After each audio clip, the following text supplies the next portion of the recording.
Hey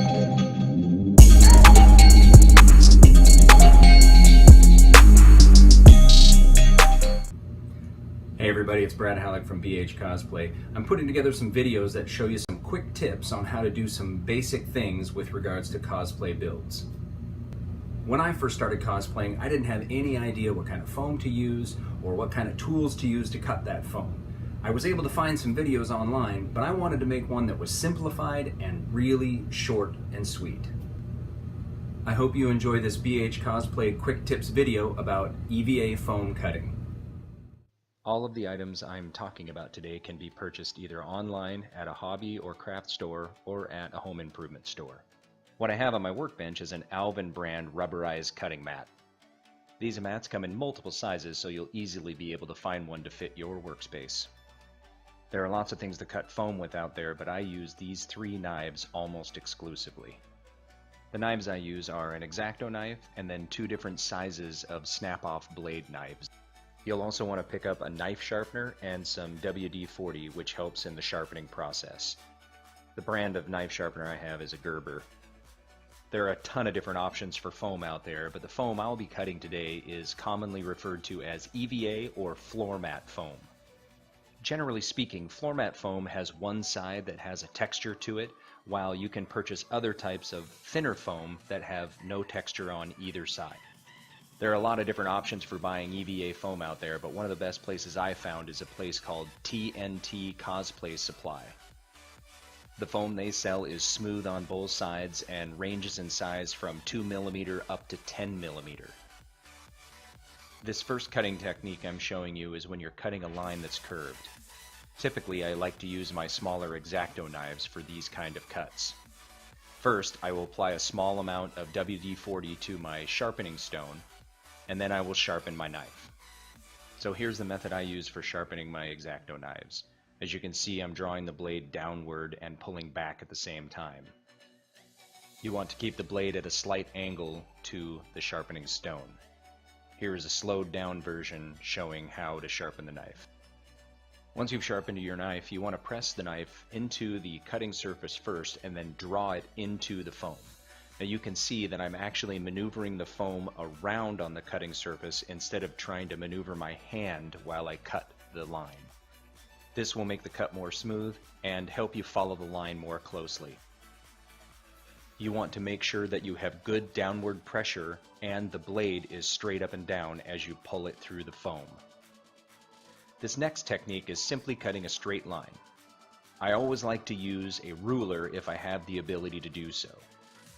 You can use any type of ruler to help you cut a straight line, but I've found that metal rulers work the best.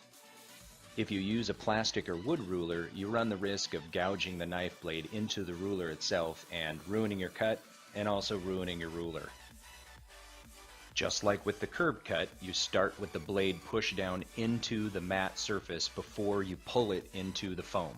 That helps give you this nice, even, smooth cut and keeps the foam from getting gouged or torn. Since I was cutting a piece of thinner foam, I used my smaller snap-off blade knife. When I cut larger or thicker foam, I prefer to use my larger snap-off blade knife.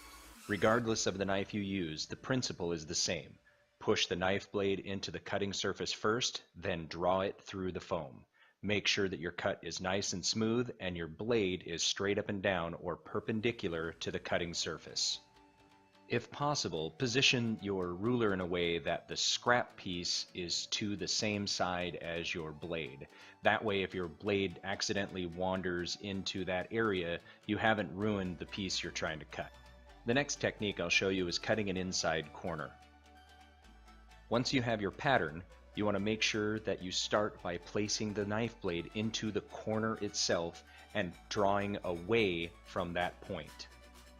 You want to push the knife straight down into the foam in the corner and then draw it away from the corner along the line.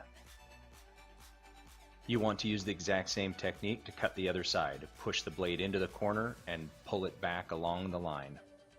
Generally speaking, you just want to make one smooth cut line. In a case with the inside corner, you may have to go back through and do a second pass to make sure that the foam has come away cleanly in the corner. Now this builds on the inside corner technique. Let's say you have to cut a square or a shape out of the middle of your piece of foam. You can use the same method you learned with the inside corner technique to do that. Instead of doing it once, you just repeat the process 4 times. The key to this technique is to make sure that you push the blade of your knife into the corner and don't go past it. Slowly draw your knife towards the other corner without going past it either. Once you've repeated that process for all 4 corners, the centerpiece should pop right out. If it doesn't, you can push the knife into the existing cut to slice very gently to make sure that piece releases. This next technique I'm going to show you is how to cut your foam at a 45-degree angle.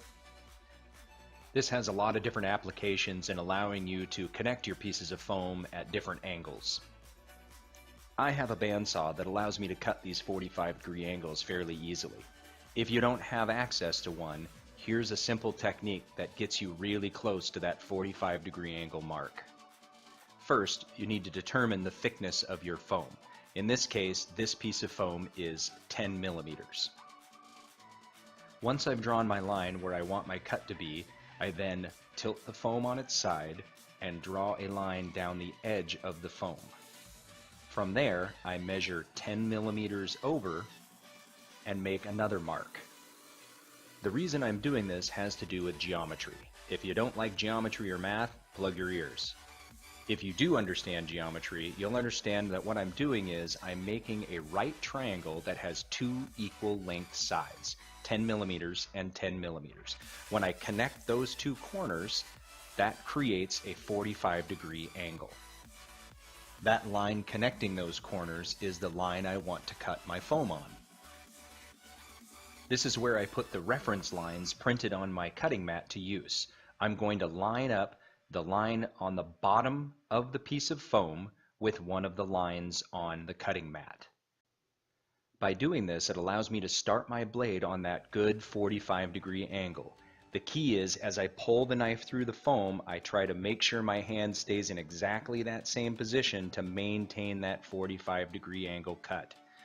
When the knife comes out the other side of the foam, I can see how close I am by the other reference line. I repeat that process a second time to make another 45-degree cut, and when I put those 2 pieces of foam, if I've done it right, the 2 smooth sides are out and the 2 45-degree sides come together to make a nice, tight 90-degree angle. Another cutting technique is cutting circles out of foam.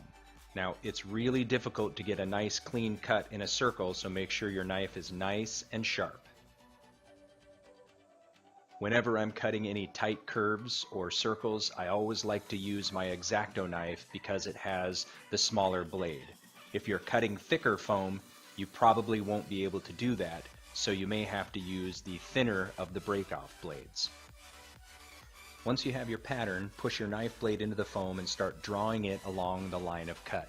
Now you'll notice, instead of turning my hand into awkward positions, I'm rotating the foam on the cutting surface so that my hand is cutting in basically the same direction the entire time. Once you've cut all the way through, the piece should pop right out. Now that you have a basic understanding of several foam cutting techniques, you can put a bunch of them together to cut out a pattern on a piece of foam. I've created a pattern here that has several different shapes and angles in it to practice cutting technique. Once you have it cut out, make sure that you place it on your foam in a way to maximize your foam use. I always try to line up at least one edge of my pattern, if I can, with the edge of the foam, so I can use the least amount of foam necessary for any project. Once you have your pattern in place, I like to use push pins to hold the pattern so that it doesn't move while I'm tracing around the outside edge. Once you've completed the tracing, you can take the push pins out and then prepare to cut out your pattern. One of the most important things to remember about when you trace a pattern is you want to cut along the inside edge of the traced line. That's the spot where your pen was touching the paper, so that will make it exactly the same size as your pattern. Cutting out this pattern should be a snap using the techniques that I'm showing you in this video. When you're cutting a small pattern out of a large piece of foam, it helps to cut that large section of foam off that you're not using so you can work with a smaller piece of foam. As always, remember a sharp blade and a vertical cut will give you the best results for any pattern. Now that you have some basic techniques under your belt, it's time to pick up some scrap foam and practice, practice, practice. Well, there you have it. I hope you enjoyed this BHCosplay quick tips video on how to cut EVA foam. I hope you learned something. If you enjoyed the video, make sure you like it and please subscribe to my channel. There'll be lots more videos to come that have to do with more of the cosplay things that you need to know. Thanks again for joining me.